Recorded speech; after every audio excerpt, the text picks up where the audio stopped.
Welcome, everyone. Thank you for joining us for today's webinar, CRISPR Proteins, Enabling the Next Generation of Molecular Diagnostics, presented by Dr. James Broughton, who is a senior scientist at Mammoth Biosciences. My name is Xavier Gutierrez, and I will be your moderator for today's event. We're delighted to bring you this educational web seminar presented by LabRoots. LabRoots is the leading scientific social networking website and producer of educational virtual events and webinars. Now, before we begin, I would like to remind everyone that this event is interactive. We encourage you to participate by submitting as many questions as you want during the presentation. Simply click on the Ask a Question box located on the far left of your screen and type your questions into the drop-down box. Our speaker will respond to your questions via email following the presentation. And if you have trouble seeing or hearing the presentation, please click on the Ask a Question box to let us know that you're experiencing a problem. And this presentation is educational and thus offers continuing education credits. Please click on the Continuing Education Credits tab located in the top right corner of the presentation window and follow the process to obtain your credits.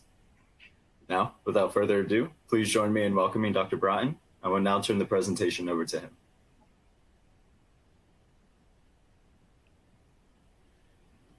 Hi, thank you for joining me. I'm really excited to be able to share with you a little bit of what Mammoth Biosciences is doing with CRISPR proteins to build the next generation of molecular diagnostics. Today, I will be talking to you a little bit about our company, Mammoth Biosciences, then going over the basics of CRISPR and how CRISPR proteins function, and then talking about how CRISPR is not just what you may have heard about as Cas9, and that there's a wide diversity of these proteins. And then finally, I'll be sharing how we can harness CRISPR proteins and CRISPR systems for diagnostic applications.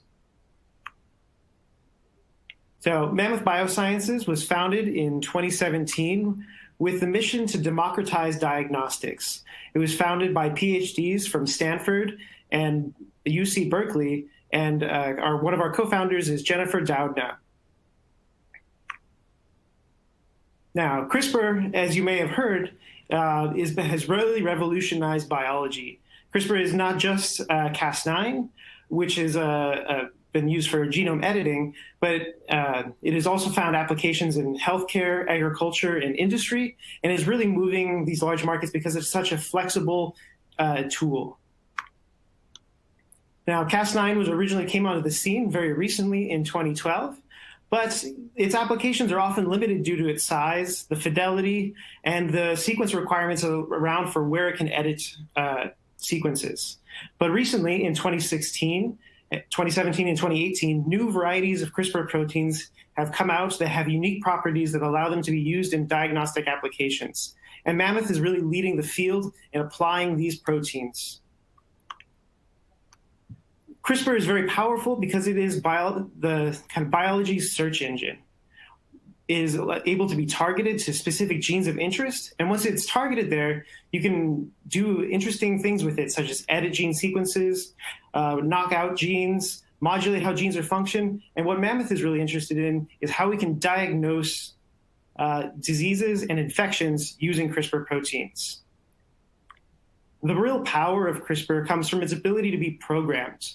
You have a guide RNA that pairs with a Cas protein, and this protein RNA complex is then able to find unique sequences within a genome and then perform functions, such as what you may have heard about in terms of gene editing. But one of the more interesting applications, which I'll be sharing more about today, is how we can diagnose diseases and infections using this technology. Now, I'd like to kind of take a step back and think about talk about the basics of CRISPR. CRISPR is a system that's used in bacteria for defending against invading RNA, DNA, such as plasmids and viral sequences. So these can often take the shape of, systems besides CRISPR can take the shape of physical barriers that prevent bacteriophages from interacting with bacteria. You also have restriction modification systems where you have enzymes and modifications on host genomes that prevent these restriction enzymes from degrading the host. You also have Argonaute proteins, which are proteins that are bound by small RNAs and directed to cleave and remove those. And then you also have these newly found CRISPR-Cas systems, which are very powerful and programmable.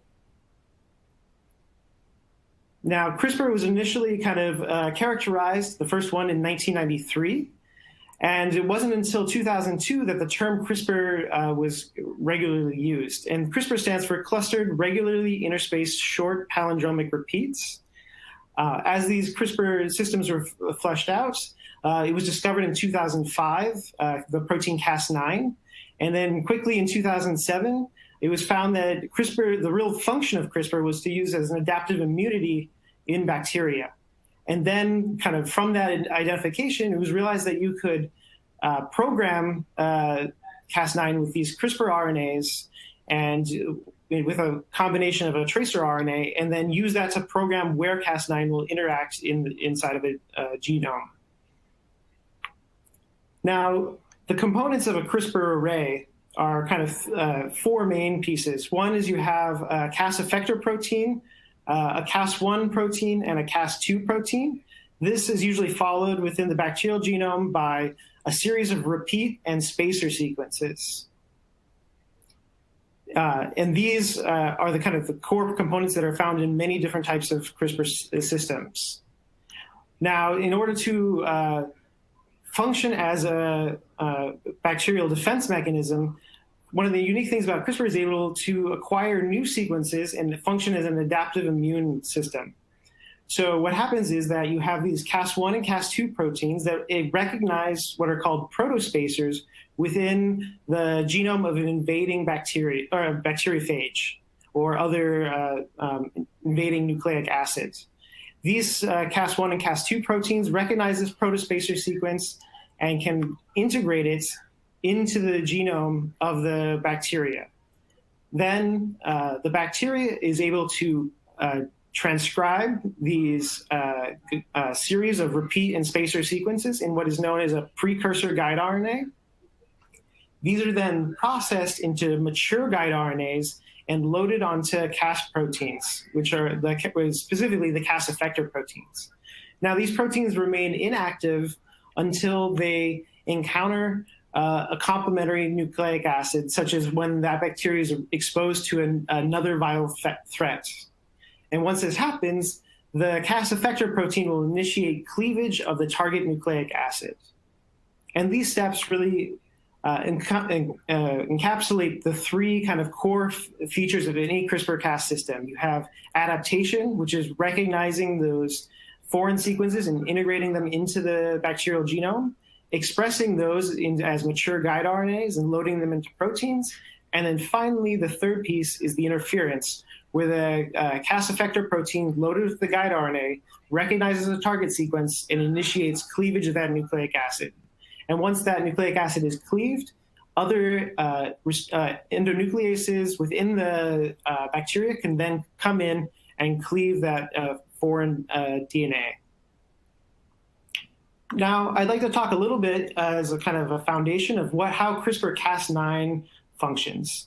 So similar to all these other ones, Cas systems that I've been kind of alluding to, you have a single guide RNA and the Cas9 protein.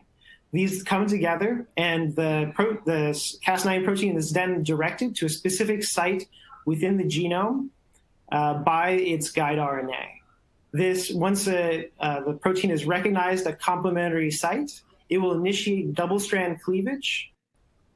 And the way people have been able to use this to lead for genetic engineering and to modify sequences is to rely on the imperfect repair mechanisms that try to repair this double-strand break, which then can lead to an insertion or a deletion event, or sometimes can be coupled with homologous recombination to add foreign sequences into a genome. Now, when Cas9 is searching, you can't just, searching for regions of the genome, you can't just choose any random sequence. Cas9 requires there to be what is known as a PAM, or a protospacer adjacent motif of NGG. And this is required to be located next to the targeting sequence of any region of interest. And what's important here is that this NGG, or PAM sequence, limits where you can place Cas9. And so one of the things that people have been very interested in is finding new CRISPR systems that have different PAM motifs to open up new areas of exploration, or not exploration, but new areas of new sequences of the genome that can be targeted. So now I'd like to talk to you a little bit about the diversity of CRISPR-Cas systems. There are many different flavors of CRISPR proteins out there. You have both class 1 and class 2 effector proteins. Class 1, the effectors are actually divided into multiple proteins. And this is difficult to use in in vitro or an in vivo system because you have to recombine all these different proteins and have them function together. However, there's another group of CRISPR effector proteins called class 2, and this includes class 9, where all these functions of the various Cas 1 proteins are actually combined into a single large protein. And so what has really been exciting at Mammoth is that we have access to other varieties of these class 2 or single Cas effector proteins. And the ones that I'll be talking to you today about are called the Cas12, which targets DNA, Cas13, which targets RNA, and finally a very exciting new CRISPR system called Cas14, which targets single-strand DNA. To start off with, I'll be talking about Cas12. So Cas12, just like Cas9, requires a guide RNA, which directs it to specific locations either on single-strand DNA or double-strand DNA. And once it recognizes those sites, it'll initiate cleavage. And one of the nice things about Cas12 systems is that they have a different PAM than Cas9. So in this case, instead of the NGG of Cas9, they have this TTTV PAM, where the V is any nucleotide besides T. One of the really interesting things about Cas12 is that when it recognizes a target, it not only cleaves the double-strand DNA that it's targeted to, it actually initiates an indiscriminate cleavage of any surrounding single-strand DNA.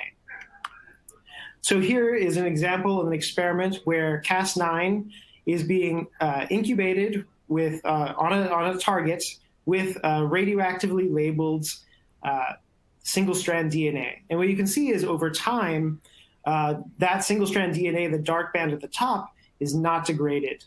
However, doing the same experiments with Cas12, you see that there's a rapid degradation of that radioactively labeled single-strand DNA. And you can see that where that dark line is now shifted to the bottom of the gel. The other protein I'll be talking to you about today is Cas13. So Cas13 targets RNA.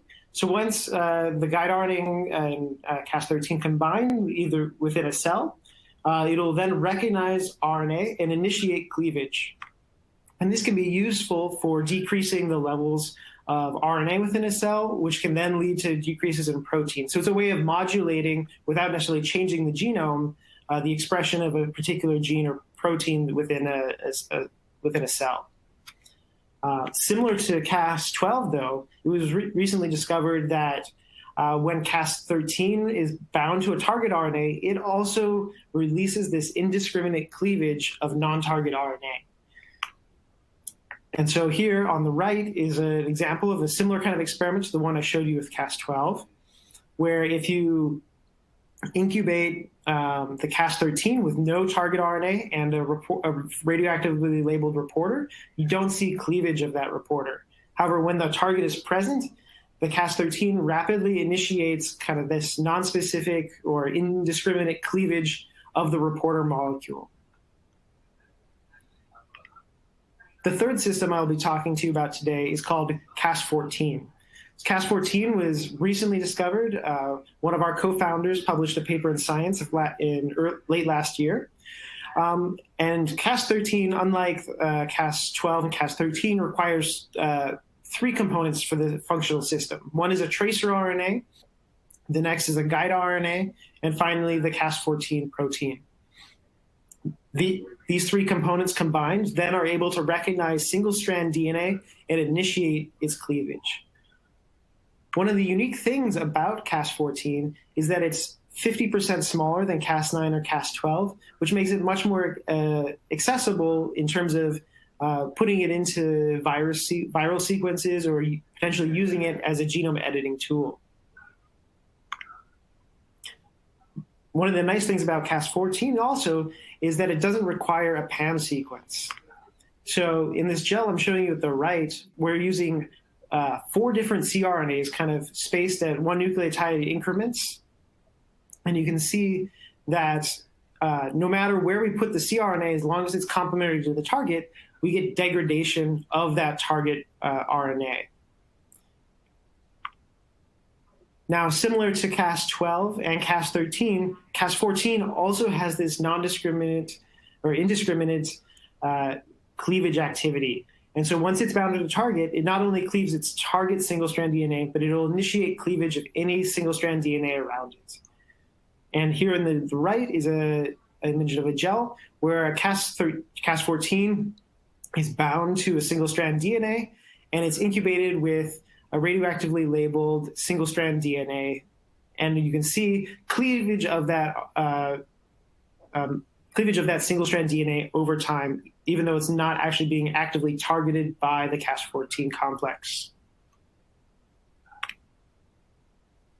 All right, so now that I've kind of introduced these 3 different proteins that Mammoth uses, I'd like to now talk about how we can use these for diagnostic applications. So current diagnostic technologies are kind of come in 2 flavors. One is antibody-based, where you rely on antibodies to identify a specific protein, and then you concentrate those in order to produce a visible signal. And this could be something similar to a lateral flow test. The second kind of major class of diagnostic technologies is molecular diagnostics, which is generally are based upon PCR. And here you're taking primers that are specific to a gene of interest and using thermocycling on a qPCR machine to amplify those and detect that sequence within a sample. However, when we use CRISPR to do diagnostics, it works slightly differently. So Mammoth's CRISPR technology is called detector. And what we can do is we can take basically any sample from any source, do a crude sample prep, and get detection of a specific sequence. And so this kind of works in 3 specific pieces, three kind of main parts. The first being having that sample, and then incubating that sample with our protein of interest. And so whether that's Cas12, Cas13, or Cas14. And what happens is that when the protein recognizes the sequence of interest, we get cleavage of a reporter molecule. And this could be a fluorescent reporter or a colorimetric reporter, but it is only activated when it's cleaved by this CRISPR protein. And basically, through the many rounds of cleavage by the CRISPR protein, we get full activation of this reporter, and we can use this to differentiate single nucleotide polymorphisms. We can do it for cancer screening, identify bacterial infections or antibiotic resistance, or identify viral infections. And really, the beauty of this system is that each test that we do, we can customize it with a unique guide RNA. All right, so now I'm going to go through a few examples of how we can use our detector technology.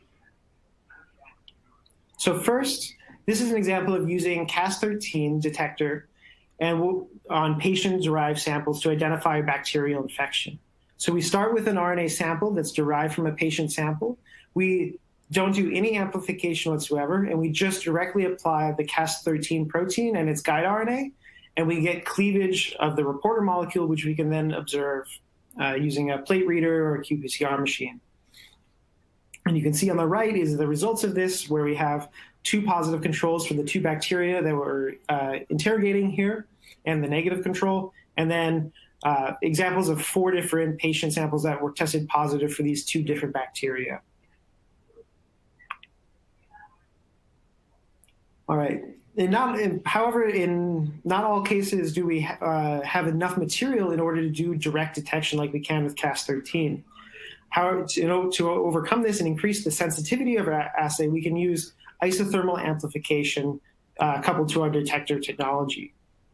So in this example, we are titrating a plasmid down and using an isothermal method called RPA for a quick 10-minute reaction, and then incubating that with Cas12 in order to detect a signal.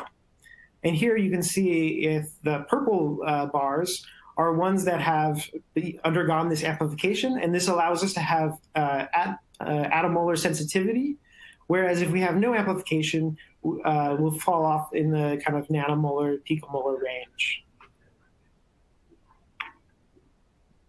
One of the nice things about Cas12 detector is its ability to differentiate between highly related sequences.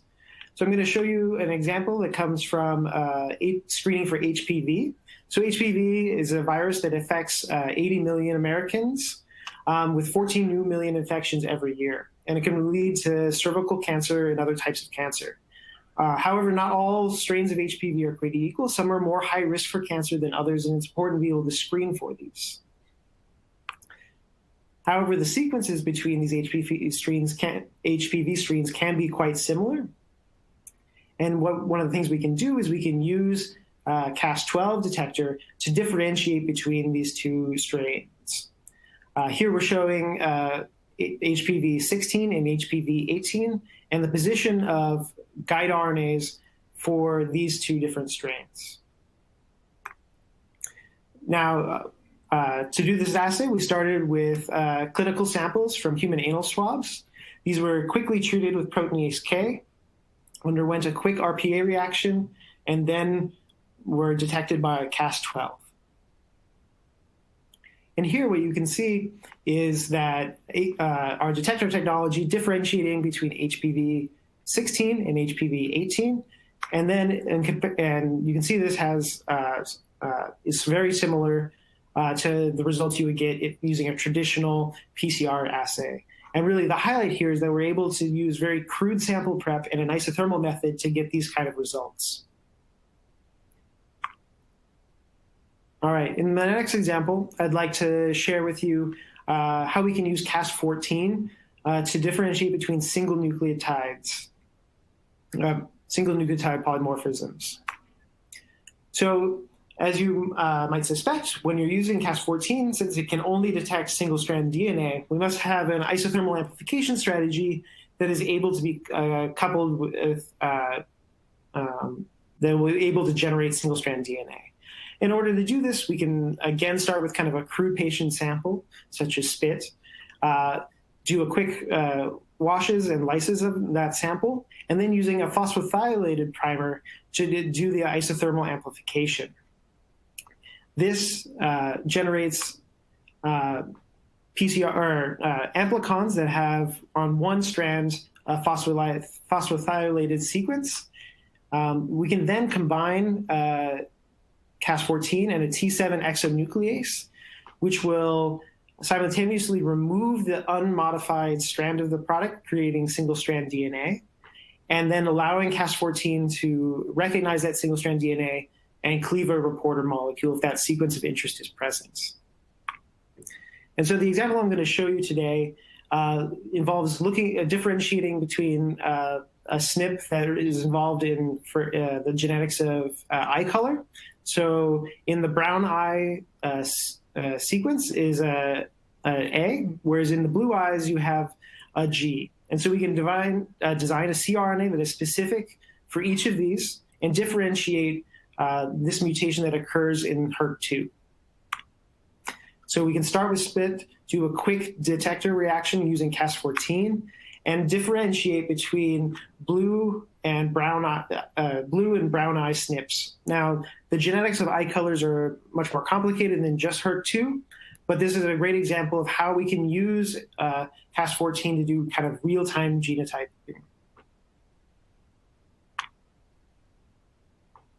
So today I've really shared with you kind of the capabilities of Mammoth's CRISPR platform.